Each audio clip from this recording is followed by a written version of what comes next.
Hey, Raymond here from the Beginner Photography Podcast, and today we are learning about tools from seriously talented people to unleash your creative life. So let's get into it.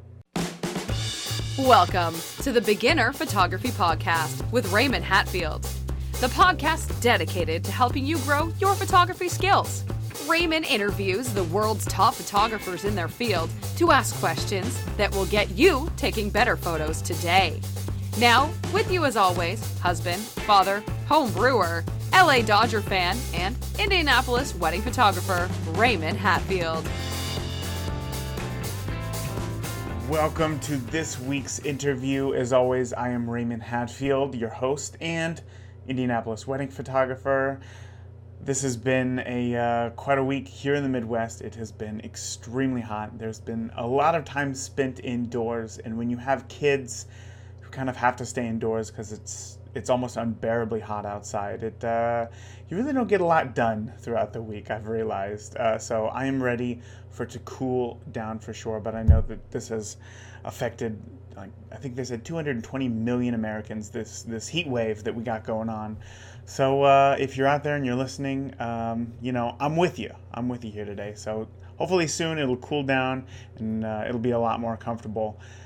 But this week I'm very excited because I have the pleasure of speaking with past guest who's been on the show twice before, Marc Silber, about his brand new book called Create: Tools from Seriously Talented People to Unleash Your Creative Lifestyle. So this book is Marc interviews a lot of people who aren't just photographers. That's mainly what Marc focuses on himself, but in all of his past books. In fact, he has a YouTube channel called Advancing Your Photography. But in this book, he talks to CEOs, motorcycle instructors, just a ton of people who aren't maybe what you would think traditional creatives. And then he kind of breaks down their creative, how they created a very creative life. And it's just a wonderful interview. And talking with Marc, I always know it's going to be a fantastic interview, just loaded with great tips and takeaways. And his book is exactly the same. So I actually got an advanced copy of his book, and I can tell you that if you like the style of this podcast, which is a lot less technical than a lot of other photography podcasts and more about the why and how, then you're going to love his new book. So if you're interested, you can get on Amazon his new book starting tomorrow, July 23rd. Or you can just swipe up on the podcast player and check out the show notes. I will have a link to where you can buy the book now. But if you want to win a copy of Marc's new book, I have some great news for you. Today, I am opening very limited enrollment to my new online video course, Auto to Amazing. Now, you're thinking, I've heard you talk about this before. So you may remember that I actually launched this course last month to a group of beta students. And I'm not going to lie, it was a whole lot harder than I expected. And there were some rough spots within the course that I didn't see at first. But with the help of all of the beta students, we worked together. I took their suggestions, I added additional trainings, modified the format, and I'm pleased to say that this course is better than ever. So in Auto to Amazing, I promise that you will learn how to shoot manual in 30 days or less, guaranteed. This is the fastest way to learn photography. The course is broken up into 4 weekly modules that are pre-recorded, so you can actually watch them whenever is convenient for you. So in week 1, we cover exposure, and this is where we learn, how to know what settings to change and when, and this is where we get into shooting manual. Week 2, we cover composition and how you can immediately improve the quality of your photos just by changing where you point your camera. Week 3 is all about light. Different types of light, and I'll show you how to see light so you always keep your subject looking great. And then in week 4, we kind of wrap it up by bringing it all together in a series of exercises designed to solidify your understanding of photography and how to shoot in multiple situations. So each week's module will end with a simple practice exercise that focuses on that week's topic. So in the first week, which is all about exposure, I challenge you to get out and actually take your first photo in manual. So this course is not for somebody who is already comfortable with manual or feels like they have a good grasp that they need to get to the next level. This is for those of you who are starting from zero, are shooting in auto, and are ready to finally take control of your camera and, take the photos that you see in your head and not the photos that your camera sees. So after each week's simple exercise, then we take those photos and you can come into the private Auto to Amazing Facebook group, share your photos, get feedback, and ask questions to get you learning even quicker. And I'm so confident that you will learn how to shoot manual in 30 days or less that if you complete the course and you do not feel like you've learned manual, I will give you double your money back. I'm serious. That is how confident I am in this course. If you follow it, you will learn manual. So enrollment is open today and closes on July 31st so that we can start training the next day, August 1st. So August is going to be probably one of the most transformative months of your entire life if you sign up for the course, as it is the month that you will learn photography. So to enroll in Auto to Amazing, you can do so right now by heading over to learn.beginnerphotographypodcast.com. Again, that is learn, Learn, beginnerphotographypodcast.com. And I have a huge bonus also that I know you will love. Students of Auto to Amazing will get access to 4 live Q&As from past guests who are professional photographers. Yes, this will happen within the Facebook group. I'm talking photographers like Andrew Helmage, who is also the host of the I'm the host of the Beginner Photography Podcast. Andrew Helmage is the host of the PhotoBiz Exposed podcast. He has decades of experience, and he is going to share how to best prepare for your first page shoot. We're going to have Nick Church in there to answer your questions, who went from 0 to full-time in 24 months, and will share what you actually need to learn and what is completely, what is not necessary. So what you should be focusing on to get you to learn as fast as possible. There's also going to be Matt Payne, who's a landscape photographer, and he's going to walk you through how he finds locations and how he prepares for his incredible landscape photos. So this is your opportunity. There's also one more photographer who I can't share yet because they're still confirming whether or not they will be able to commit, but I am extremely excited. So this will be your chance. If you enroll in Auto to Amazing and become a student, this will be your chance to ask your questions, your personalized questions that maybe don't apply to other people or because of based on where you live or the gear that you have, to ask your questions to these professional photographers live. I'm so excited about this. So again, this is only available to students of Auto to Amazing. But the bonuses aren't over. Yes, if you enroll in Auto to Amazing before July 31st, or by July 31st, you are also going to be entered to win one of 25 different prizes totaling $1,365. I'm serious. $1,365 worth of prizes I am giving away.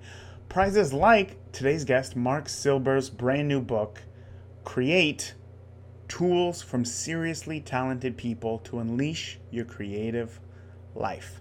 So for a list of prizes and to enroll in Auto to Amazing, just head over once again to learn.beginnerphotographypodcast.com. That is learn, Learn, .beginnerphotographypodcast.com right now.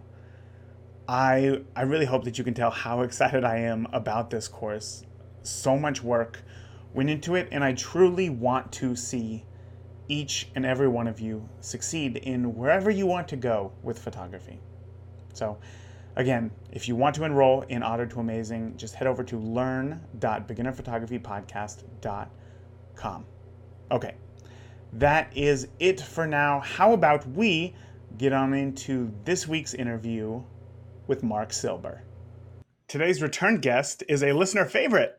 Today's photographer and creative, Marc Silber, is back to talk all about the process of how to become creative, which he has documented in his brand new book, Create: Tools from Seriously Talented People to Unleash Your Creative Life. Marc, welcome back to the podcast. Raymond, happy to be here. It's always a pleasure. It's always nice to see a familiar face. It's fun. I feel like It is. we just have these. It's like every time you come out with a new book, we get another face to face, and I just want to let you know that I truly enjoy these meetings, and I know that the listeners do as well. So I know this is going to be a great interview. Fantastic. Me too. So I know that you've been, this is now your third time on the podcast. You were on back in episode 65 and episode 97. So for anybody who's listening, go back and listen to those because they're just wonderful little bits of insight into Marc's life. And I'm excited for today's episode. But for those who haven't, maybe those who are new to the podcast has grown quite a bit in the past year. Can you remind us how you got to where you are today? Wow. Okay. There's a lot with a very simple question. Yeah. Yeah. Well, I started as a photographer at age 12. There's a definite point where I became a photographer. Here's the before point. I was shooting with a Brownie camera, taking the rolls of film to a drugstore and getting back very disappointing prints that were muddy, small, very uncreative, and I really never felt like a photographer. One day, my teacher in the 7th grade said, "Hey, I have a darkroom. Would you like to see how it works?" And I thought, yeah, that would be cool. So we developed the roll of film, and that was the first point of magic. You put the film in, you shake the can around, and you come out with a roll of film. But the real magic occurred when we put it into the enlarger. Mm-hmm. And all of a sudden, instead of these muddy, tiny little prints, they might have been 5x7s, maybe even an 8x10. But all of a sudden, we could adjust the contrast, we could crop, we did all these magical things. That's when I became a photographer, age 12. Mm-hmm. In fact, in my new book and previous books, I have photographs from that time period. It's funny because I've seen those photos in the past, and I didn't know the story behind them until I read your newest book. And some of your photos that I saw that you took on your trip down to Mexico just blew me away. And at the time, you were still like a child. You know what I mean? Like you were still very young and developing, and yet these photos that you were producing were wonderful. The technical skill that was required to take those photos was fantastic. Thank you.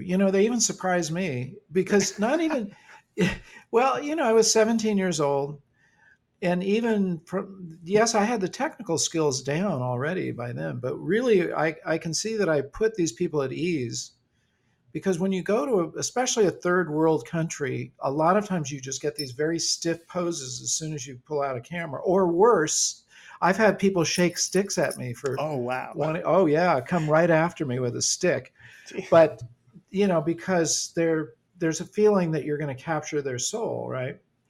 And to some degree we do that as photographers. We hopefully don't do it in a negative way, but there is that feeling of uncomfortability that you have to break through, and I see that in my photographs. So I was kind of amazed that at that age even I was able to chill these people out enough for me to take a photograph that had some meaning to it rather than just, stiff pose like this. Yeah. Well, I don't want to give away too much of the story that you shared there in the book, but I would imagine being able to get out of your high school and go to this brand new location must have just kind of put you in this new mindset. And I think what a breakthrough that was. I bet that's exactly what it was. And that is that's a great share. So I apologize for cutting you off there halfway. No worries.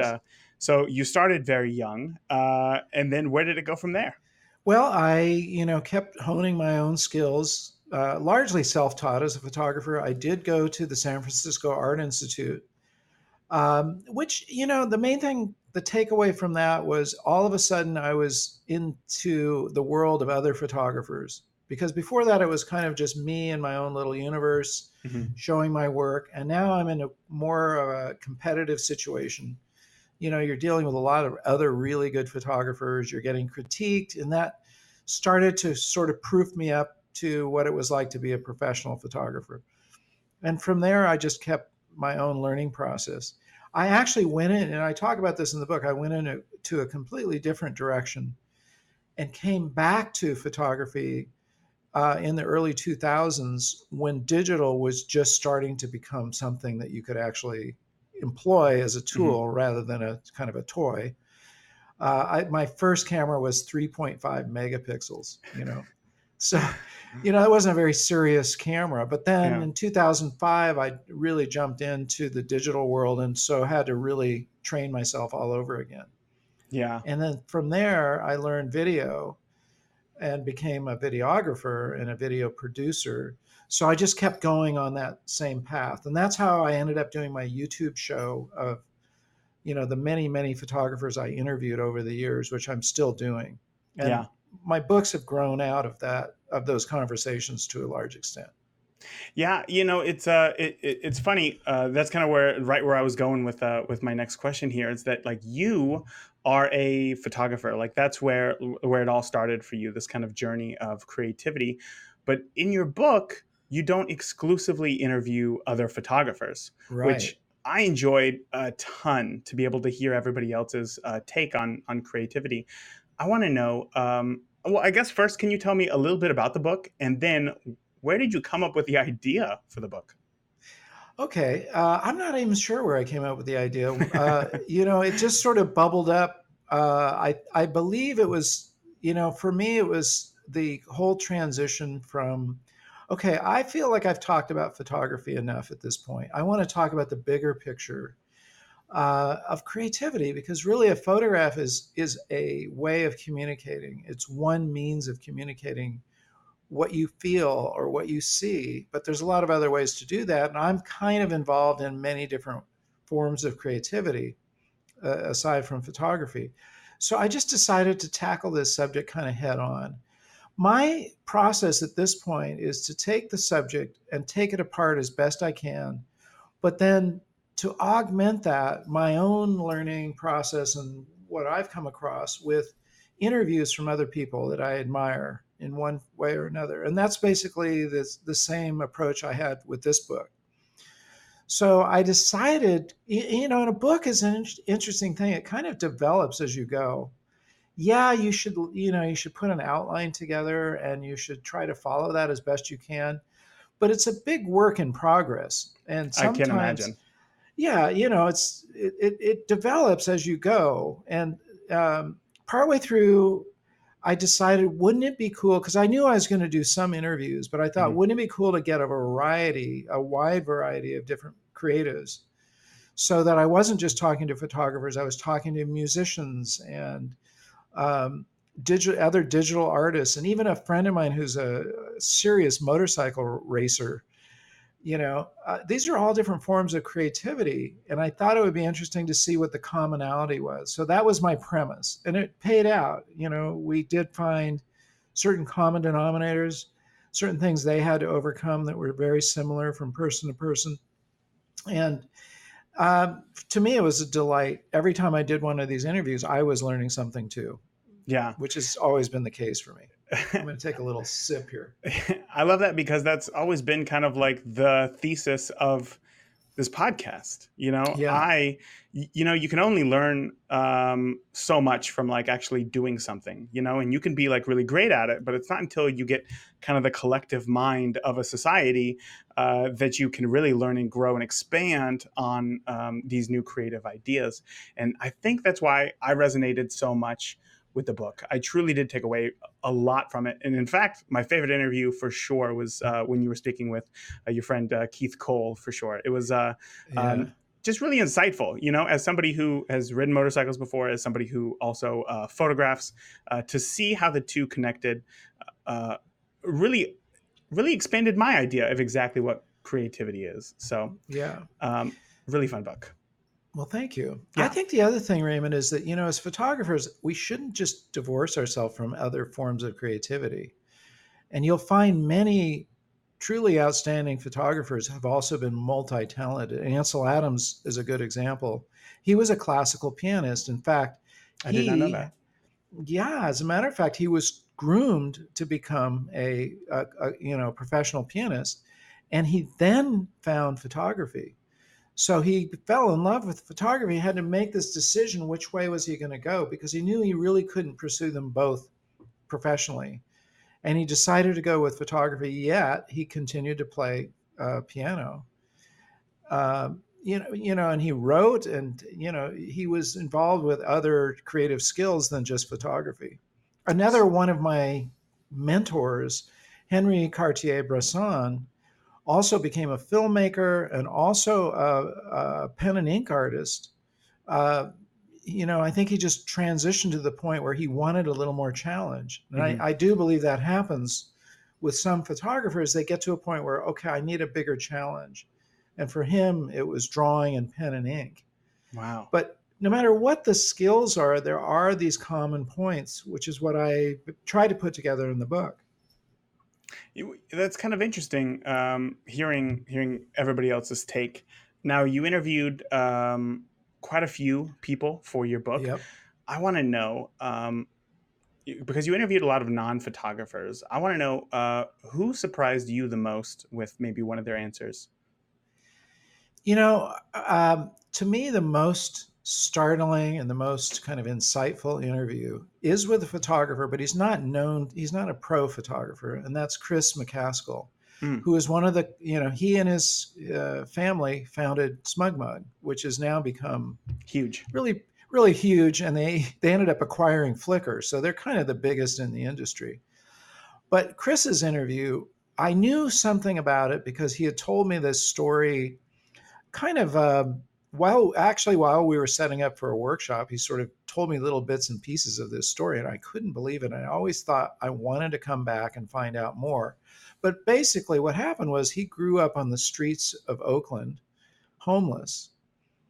His mother was a schizophrenic, and she just lost it. So she had actually, been a research scientist and whatnot. And somehow Oh, wow. they ended up on the streets of Oakland, homeless. But the short version of this story is he was able to get back into society. He earned his MBA at Stanford. He became a serial entrepreneur and along the way worked with Steve Jobs. But one of the things that kind of blew me away is that he said every single day he didn't take for granted the things that we have in our culture. The fact that you could open your refrigerator and it's stocked with food, that you could get on a bus and go skiing, that you could take a warm shower, that there were educational facilities available to you that anyone can access. So he said every day is a joy for him because he knows how bad it can be. And I found that to be really remarkable because I think we can overlook the fact that, wow, we're pretty privileged no matter where we are, what our station is.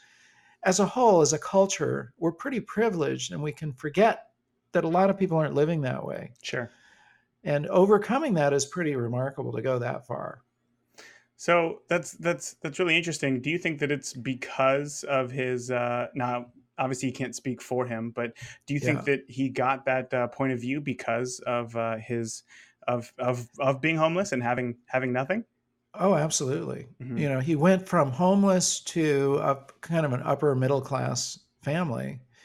And for instance, he said, the fact that you could go on a bus and go skiing was just unbelievable. Yeah. But he had a comparison point. For the rest of us, we can go along with things to the point where it just seems normal and natural. But for him, it was just such an on-off switch, nothing to something in a very short period of time really caused him to be aware of all the cool things that we have available to us. And I think his love of photography really is part of that.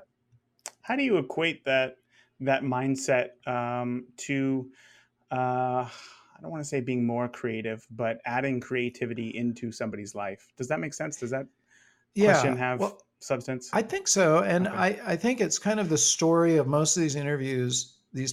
Every one of them had something to overcome. Hmm. Some were personal hardships. Some of them were like Nancy Cartwright, who is the voice of Bart Simpson, and something like 9 or 12, I lost track, other voices on The Oh Simpsons, yeah. as well as all sorts of other voices that you wouldn't even know. But, she tells a story about coming from Kittering, Ohio, which isn't exactly the mecca for an actress, Sure. coming from Kittering, Ohio to going to UCLA, obviously in the middle of Hollywood, near Hollywood, and getting her career launched. And just as she was launching her career, her mother died.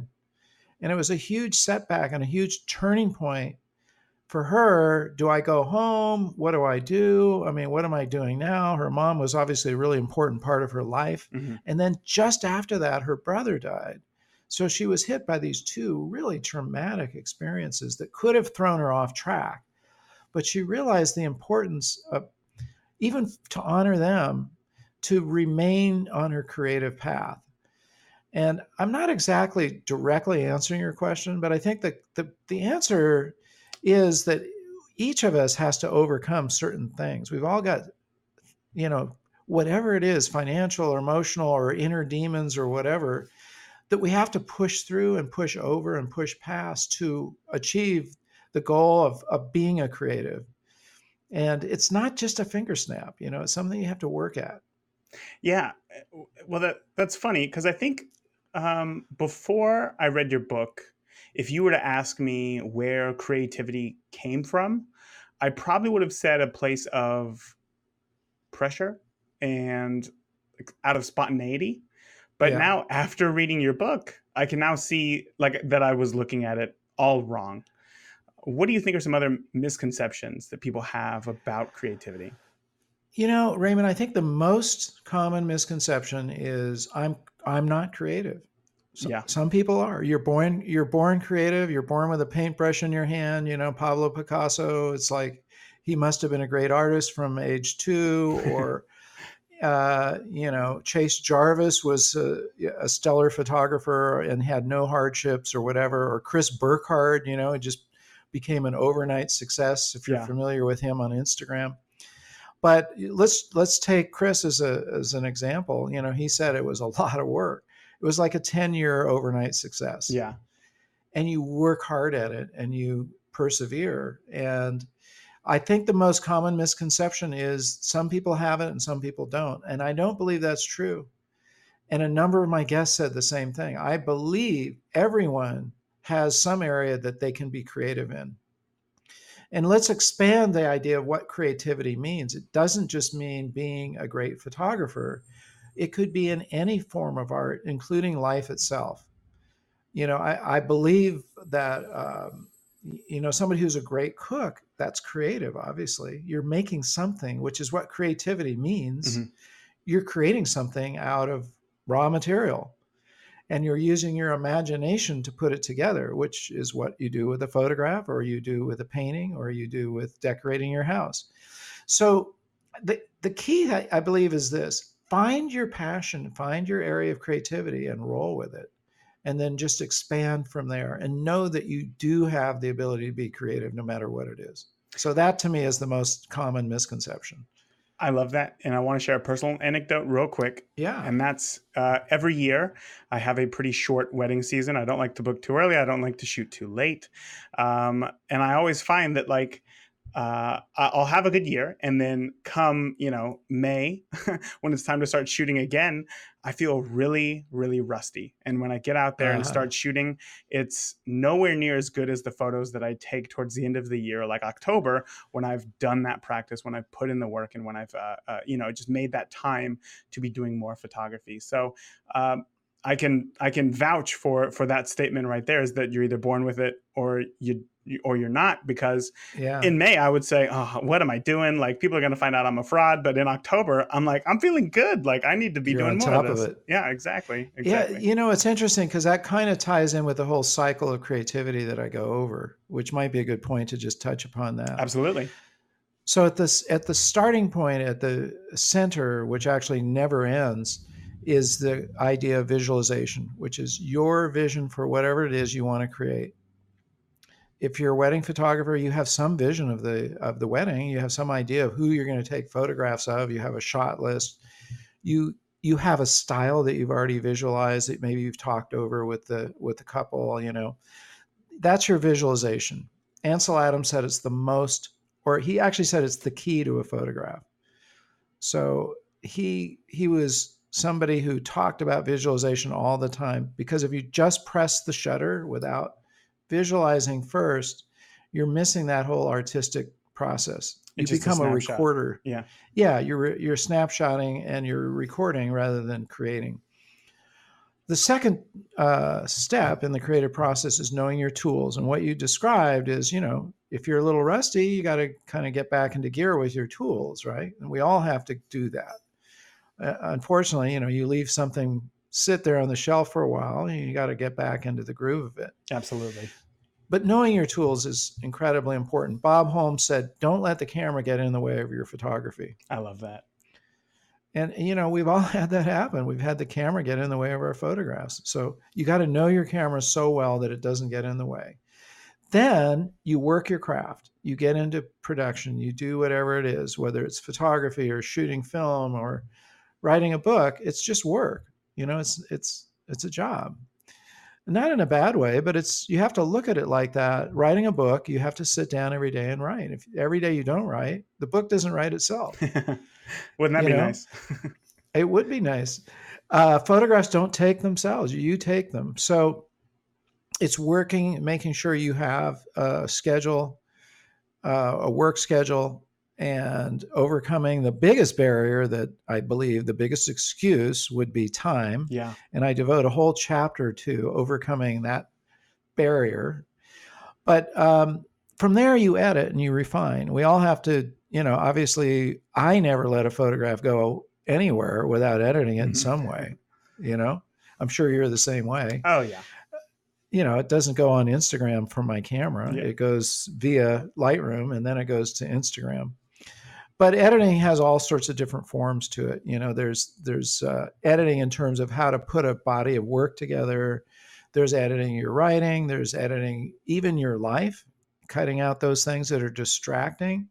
Yesterday, I gave advice to somebody, and I said, how many hours a day are you watching TV or playing video games? And it was a fairly sizable number. I said, why don't you invest 3 of those hours into learning your skills instead of that? Yeah. I mean, that's just common advice I would give anyone. Take that time that you don't feel you have because you're using it for something you really don't need to do. It's an investment. So invest it wisely, just like you want to invest money wisely. And then finally, after you've edited, then you're going to share it with others. And that's the final part of the creative process. And it doesn't mean giving it away for free. It means putting it out there to the world in some form, whether it's putting it on your wall, a print, that's nicely framed, or putting it in a book, or putting it in an exhibit, or in a case of wedding photographers, obviously you're sharing it back to the bride and groom and the family, but you're getting it back to the world. You're giving it back to the world. And if you get paid for it, so much the better. Yeah, no kidding. That's it's a lot harder to pay the bills when you're not getting paid, for sure. It really is. I find that extremely satisfying. There's a lot of different ways you can make money, but I think the most satisfying is through a creative process. And if you enjoy that creative process, all the better. All the better. All the better. Absolutely. So as I said earlier, your interview, you have interviewed a lot of people in this book. And my favorite was your interview with Keith Cole, who, again, as you mentioned earlier, is a motorcycle, not only rider, but instructor. Yeah. And it was his process of taking action with new ideas that really got my brain flowing. That was cool. That was very cool, because it's not that he's creating something visual to show people. It's that he's creating a process to give to others so that they can create something to show people, I guess, in a way. Yeah. What did you find are some of the other key tools of seriously creative people? Or I'm sorry, seriously talented people? Yeah. Well, they're both talented and creative. Yeah. Here's the biggest one that I think was just that resonated through every one of these interviews, and that's perseverance and persistence. because it does take a while sometimes to get your ideas out there. And Keith is a good example of a guy who really did persist and has become the number one motorcycle. He has the number one training school for motorcycle enthusiasts. But it's getting past those hurdles, especially the inner ones. And virtually every one of the people I interviewed mentioned something about the inner demons that you have to overcome. It's a You real mentioned thing. it. Yeah. It's Yeah, a real thing. you mentioned just a minute ago, that imposter syndrome. They're going to find out I really don't know what I'm Yeah. doing with this camera. It's like we all run into this stuff. And unfortunately, a lot of those can come from an external source, somebody who's negative, a troll, essentially. And, the worst thing you can do with that is bring it into your own mind and start using it against yourself. And that just takes some discipline. So, again, I believe that we each have this inner ability to be creative. I think it's part and parcel of who we are. Whether you consider that it's a spiritual quality, which I happen to. Bambi Cantrell, who I've interviewed a number of times, one of the most amazing portrait and wedding photographers, said, look, here's what I consider a photo shoot is all about. It's finding that spirit, the spirit of the person. Anyone can learn to use a camera, but not everybody can cut through and put the person at ease the way she does. Yeah. And allow them to show themselves. And those are the things that we have to be able to do to really master the craft. Jeez. Yeah, that's a very good point. That's a very good point. What would you say to people who feel like they can't, like they're not good at connecting with people enough to see their soul, I suppose? Yeah, it's definitely a skill that one has to acquire. Yeah. And, one of these days I might give a workshop just to address that. Because at the end of the day, you have your technical skills as a photographer, but then you have your people skills. And I've done a lot of interviews, not just the ones with photographers, but a lot of commercial interviews with CEOs and people who've created incredible startups and so on and so forth. And not everybody's comfortable on camera, Sure. as you probably know, right? Very much so. They get nervous, they freeze up, they even start sweating and feel really uncomfortable. And I consider my job, of course, we're going to capture it technically, but my real job is to put them at ease. Mm-hmm. So it's a set of skills. And unfortunately, the book is a little beyond the scope of the book, but who knows? Maybe I'll teach a workshop just on that, because there's definitely skills that one can acquire. And using them helps people feel who they really are, Yeah, absolutely. I would imagine having that ability to just calm people down is a very important tool to have in your tool bag, I suppose. It is. So, what do you think are some, or I guess, why do you think that we need a set of tools for creativity? Well, in any creative field, whether it's photography, I mean, that's pretty obvious. Your tools are your camera, your lenses, all your various pieces of equipment. Like you've got Physical tools. Yeah, tripod behind you. You've got all these physical tools. Those are pretty obvious in any craft. If you're a writer, it's either probably not going to be writing with a pen these days. Yeah, no. But you might have a voice recorder. I did some of the book. Hidden little anecdote about the book. I'm a surfer, and I had a fairly long. It was like a 45-minute drive to go surfing, and I thought, well, let me try recording some chapters and see how that turns out. Well, it turned out okay, but it turned out I had to do a lot of editing to make it work. Some people, I guess, can turn on a recorder and it just flows right out. But for me, I had to almost do as much work as writing it from the original, but it did give me a framework to work from. But that's a tool, recording, transcribing. These are all various physical tools one uses. And then there's the non-physical tools of knowing how, your editing software works and what framing you should use and your skills of composition.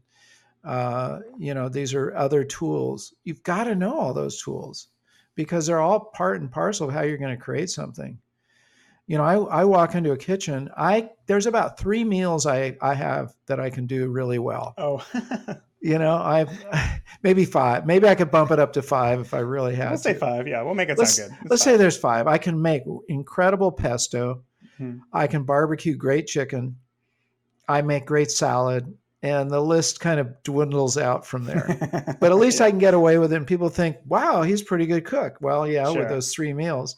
But then I look at somebody else, another friend of mine who's just totally at home in the kitchen. They know what utensils to use, what, temperature, this, that, and the other thing. They have a wider variety of things that they can master.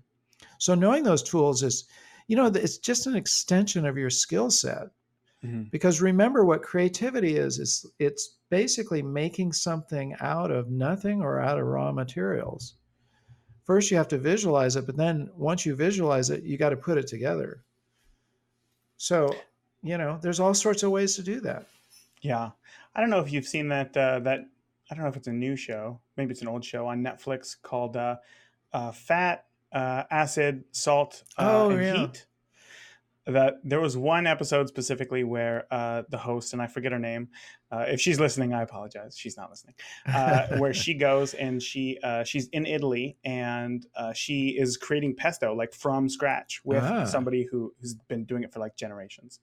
And watching that alone, it's funny that you had said that, because watching that alone made me see it in an entirely different light. The way that she almost like weighed, like counted the pine nuts that she put into this recipe. Oh, and I was like, yeah. wow, down to the smallest little ingredient. She used the tools of, this is what works, this is how I know to make this, and this is what I'm going to do. And I remembered that. I thought of that scene specifically when I was reading through your book, looking at the 5 elements or the 5 stages of creativity. So that was cool that you are also a connoisseur of pesto as well. I do make really killer pesto, and I probably will never reveal the secret. Oh no, that's got to be your last book. That'll be my last book, making remarkable pesto. In a recent study that I had sent out to my audience, 23% of the people who answered this survey of the listeners claimed that they were not creative. And I thought that was a huge number for people who are trying to get into photography. What would you say are just some simple ways that we can increase our creativity in our everyday life? Okay. I think, Raymond, I actually believe that number is higher than the average person, because think about it, they're already at least photographers. But I think if you walk down the street, I think it becomes a much lower number, like maybe 40% believe that they are creative. So maybe 60% think they aren't. The easiest thing, and this is really simple, and it's something, if you follow it, it will improve your creative skills. And that is going to museums. Go to museums, look at works of art, and it doesn't matter. It doesn't even have to be in your genre at all. In fact, it's sometimes best if it isn't. Mm-hmm. But whatever museum you have nearby, go to it. Because what you're finding there is you're building your visual library of what resonates for you. What is it about that Picasso that you really like? What is it about, Rembrandt? What is it about that sculpture, or even, other forms like movies? When I watch movies, I'm looking at the camera shots, and I'm looking at, how they framed it, and how they edited it, and timing and music and all these other things are kind of like going into my kind of visual, or my library, my mental library. And that's really cool how they did that. And sometimes the oddest things can stimulate your creativity. One of the guys that I interviewed a while ago, Joseph Holmes, fantastic landscape photographer. I asked him who his inspiration was, and I expected to hear, the usual Ansel Adams or Edward Weston. He said, the Beatles. Wow, really? He was at the last Beatle concert in 1966, and it just blew him away. And something sparked for him creatively. But I wouldn't look at a landscape photograph and think that had anything to do with the Beatles, but for him, It did.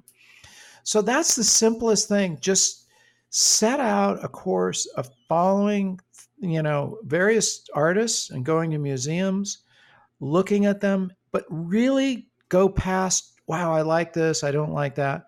Try to look at it in terms of what really resonates for you. And I mentioned that in the book. Take a notebook with you and jot these things down, because you're going to come away with the ideas that you can then use later. And they may sit there for a long time before you pull them out.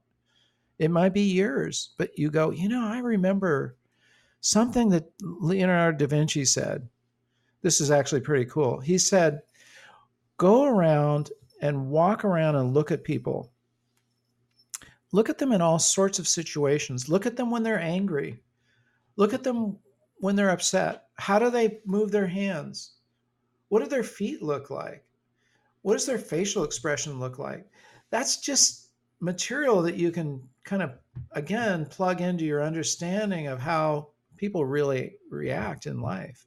Yeah. And he used those little illustrations. He drew these things, and later he came back and used them, in really remarkable ways, because he had such a realistic idea of what people actually look like. Mm-hmm. That's something that really strikes us, that he really observed people, and that's a key skill right there. And then when it came time to replicate that in one of his pieces of art, he could use that visualization. The Last as Supper. a reference. Yeah, there you go. There you go. You actually have little sketches of people that he found in various places that he used in the Last Supper painting. It's like wow. pretty amazing. I did not know that. That. That is really cool. Jeez. Yeah. I got, like I mentioned, I think before we started recording, I got a few questions from I'd love to hear the those. group. So I asked, what kind of questions do you have about creativity? And I thought there's nobody better to ask about this. And surprisingly, I got a lot of questions about composition. So that I link them to your book, because it's hands down just the best resource Thank you. for composition. So the first question came from Wayne. And Wayne actually asked a great question that I think that we covered in our first, or at least that we touched upon in our first interview together back in episode 67. And he wants to know about bridging the creative gap. So he wants to know, he said, bridging the creative gap between what you envisioned and how you make that a reality. He said, I don't know about anybody else, but I have crazy photography-based dreams of photos that I would love to capture. And then when I wake up, I have no idea how to start the process. What would you say to Wayne?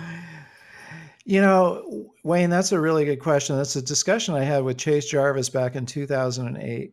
We had this, we were talking about the creative gap. It's just something you have to work towards. And it's a matter of not compromising with your vision. You have a vision, which is great. Just keep working towards it and finding ways to express it. Because really, ultimately, it comes down to your skill. If you can start to match, and we're trying to close that gap, maybe it starts out a pretty wide gap between what you visualize and what your visualization's up here and your ability to produce it is here. But as you keep working it, you're going to close that gap. And that's really what it's all about. It's just increasing your skill in that area until you can close that gap. It takes a lot.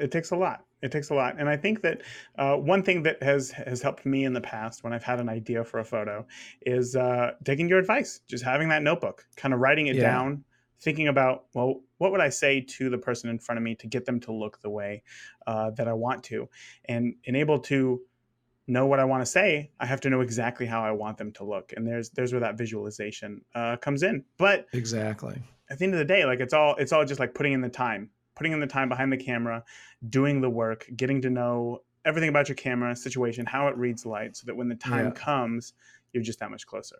Exactly. Yeah. Okay. So the next question that I got was from Charlene, and she wants to know, this is one that a lot of people struggle with. She wants to know, I'm curious as to when a piece stops being just a photograph and it becomes art. Oh boy, that's an age-old question. Yeah. When is it art? When is it just a reproduction of what's in front of you? And that discussion has been going on for, really, Ansel Adams was one of the first photographers that crossed that gap. And I think that it really has to do with what is art? Art is something that you're creating, but it's very subjective also. What's beautiful, what isn't beautiful. Music is a perfect example. Yeah. Um, there's a lot of rap music that rubs me the wrong way, but then I can hear, say, Eminem. I think, wow, that's pretty cool. I just listen to the rhythm and it's very poetic, Hmm. but it's very subjective. And photography is the same way. I'd say the answer to that is if you're just being a recording person, you're recording a scene by pushing the shutter. Uh, that's not necessarily being an artist. It's not necessarily being creative. But if you're doing something beyond that, where you're highlighting the lighting, or Ansel Adams said, people consider me a realistic photographer. He says, I'm not realistic. You don't see skies that are black and pure white and pure black. And That's a he good said point. he's manipulating this whole scene, in the darkroom. But that makes him an artist because he's changing something about what's out there, or he's putting it in a certain way that you can stop and see the beauty of it. But my only advice, because this is really a discussion that's really a pretty fundamental philosophical discussion, um, is to really understand what it is you're trying to create. And the best way to do that is get your dictionary out and look up some of these keywords. Look up creativity. Look up art. I do have these definitions in my book. I make it a little easier for you. But by understanding those words, this is something Mark Isham, who's a musician friend of mine, won multiple awards. The guy is just unbelievable. But he said really understanding these concepts and these words really helped him out with Hmm. his art. So, because at the end of the day, it's something we all have to decide for ourselves. What is art? What it is, what's your Yeah. art, Yeah. Yeah. I know the difference between, for me, I take a lot of pictures just to record the moment. Sure. Somebody's birthday party. I'm not trying to turn that into a work of art, Yeah. right? But I want to take a shot. I want to remember it. I know that I'm not creating art at that moment. Okay. So Sometimes you surprise yourself, though. okay, that's a good point. I want to ask you then, because I think as we become more skilled, as we build those tools that we have, suddenly for us, maybe just a snapshot has some artistic intention, right? The Yeah, photos that we take, we're now framing in a different way than just pulling up our phone and taking the photo. We're like, true. pulling the camera up and pointing it down or something. Is that Absolutely. is that still just a snapshot? Because now you've introduced No, that artistic intention. no, I don't think so at all. I Okay. think that what you're doing is so natural to you as a photographer that it doesn't seem like much, but to the average person, you're doing something. Okay, here's a perfect example. I was at a restaurant with a friend. Um, the head chef came over to give him something. He actually gave him a bottle of olive oil that had Wow. been brought over from Italy. And so he said, "Would you take a picture?" And I took I held up my iPhone and I said, "Hey, move over here, move there, change the back, clean up the background a little bit." And took the photograph. It didn't seem like anything to me. I Sure. wasn't I wasn't thinking I was creating a work of art. I may have even put it on portrait mode to blur the background. Even if I didn't, I certainly cleaned up the background and framed it. And my friend said afterwards, watching you was amazing because I saw your skills come out in just that iPhone photograph. Hmm. Hmm. But to me, I didn't even notice it. It just seemed like brushing my teeth, Okay, hey, you're doing a good job, Mark. Really, I'm just brushing my teeth. Yeah. So I think yeah. So maybe I could turn that into a work of art, if There's I where that wanted line to. is so blurred. It's so blurred. It is. It's interesting stuff. Well, Look at some of these artists like Banksy or Andy Warhol, with the classic Campbell's tomato soup. soup. Yeah. How come that's art? But it is. It definitely is. Yeah. Yeah. I think. Yeah. I don't know. I mean, it's so subjective. It's so hard to tell. It really is. It really is. True that. Um, so you are a photographer. So I'm Yep. excited to get your perspective on this. I want to know what you think is one of the biggest actionable takeaways that one of the listeners can take away from your book. Wow. Read the whole thing. Let's start there. That's step number one. The biggest takeaway is this, I would say, is that one can improve their creative skills. It's not just something that is inherent or there's no control over it or whatever. This is similar to my premise when I started my composition book, because, I realized a lot of people had asked me, for advice with composition. And I really didn't have a good answer for them because I felt that it was a fairly intuitive thing. You had to just sort of learn the feel of it and blah, blah, blah. And then I realized, wait a minute, that's not how you learn how to cook. It's not how you learn how to paint. You follow some sort of template, right? So I thought there must be a template to composition. And sure enough, like I came away with these 83 compositional elements. Now, it's really important to understand those are not end alls right there. They're just elements. And you still have to put them to work. You still have to, put the rest of your creativity into the photograph. But if you know these skills, if they're in your mind, chances are you're going to be able to pull them out and use them when you need to. And I think that the biggest takeaway that I hope people get is that you can improve your creativity. It isn't something that, levels off and that's it. You can work at it and you can strip away the things that get in the way of your creativity. And I try to give people exercises. By the way, at the end of every chapter, I have summary questions where I try to ask questions that get people to really look at the material they've just read, because it does absolutely no good to just intellectualize it. You have to put it to work. You have to make a change. Otherwise, it's like reading a book on yoga, but never doing one yoga exercise. What good does it do? Or watching every photography YouTube video on the internet and not picking up a camera. Not picking up a camera. Or watching cooking shows and never going into the kitchen. So you got to go past the intellectual phase of this thing. That's why I ask those questions. And right below that, I give action steps. And in my action steps, one of the things I ask for are excuses that you've had for these various things. Like I brushed on it, and we don't really have time to get into it in detail. Yes. But time is probably the biggest excuse. I just don't have enough time. Yeah. We have to make the time, and we have to carve out, the excess stuff where we're wasting time and put it to use where you want it to go. I got to admit, as I got to the end of each chapter, I was looking forward to and both dreading that part, because it was like, oh, here we go. Now I got to look at myself and face all of my flaws. But it was truly helpful. And that was definitely the hardest question of what excuses can you come up with to not do that? So, but overall, wonderful. Marc, I truly enjoyed our chat today. I know that we're running out of time. Raymond. I truly enjoyed our chat today. Can you let the listeners know where they can find you online and where they can get a copy of your new book? Absolutely. So Marc Silber on Amazon, MarCsilber, will lead you to my books, and Create, you'll find, will be there.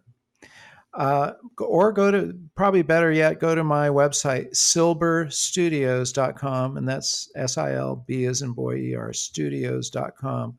From there, you'll see links to the books, this one and my previous books. You'll also see resource pages. We're adding resources for what's in the book so you can easily look things up and follow up on things. But those are the easiest ways to find the book. And I even have a pre-order bonus. If you order it and come back to my website, there's a free download, which is a quick start guide to creativity. How about that? Really? That's interesting. Kind of cool. That's really exciting. I don't know if this will be in. I'm not sure exactly when the episode will come out, but when does the book officially launch? July 23rd. July. Oh yeah, no, it'll definitely be out by then. Okay, perfect. Yeah. perfect. So if you order it before then, just go ahead and get your pre-order bonus. You'll get it shipped as soon as the book comes out. Awesome. Well, again, Marc, thank you so much for your time. Thank you so much for sharing your wisdom, and thank you for putting together these books that have helped so many people, including my audience. It was a pleasure to talk with you today. Thank you, Raymond. My pleasure as well. It is always a pleasure chatting with Marc. He has this down-to-earth approach to some sometimes pretty complicated ideas, and, just hearing his view is really refreshing. My biggest takeaway for this episode was just how much creativity can truly be incorporated in our everyday lives. It doesn't have to be the main thing. You don't have to create one thing to be creative. Creativity doesn't have to be all bright colors and whimsical design. It can be everywhere, in meal planning, in how you pack your camera gear, in how you learn something new. It is everywhere. It is everywhere. And that I know you are going to take away definitely from his book if you pick it up. So again, you can pick up a copy of Marc's new book on Amazon. And again, I highly recommend that you do so. Or you can win yourself a copy by enrolling in Auto to Amazing today. So to learn more about Auto to Amazing, just head over to learn.beginnerphotographypodcast.com or click the link in the show notes now. So that is it for this week's interview. Until next week, I want you to get out. I want you to keep shooting. I want you to focus on yourself. And I want you to stay safe. All right, that's it. I love you all. If you enjoyed today's podcast, please leave us a review in iTunes or your favorite podcast player. And continue the conversation with Raymond and other listeners of the podcast by joining the Beginner Photography Podcast Facebook group today. Thank you. We'll see you again next week.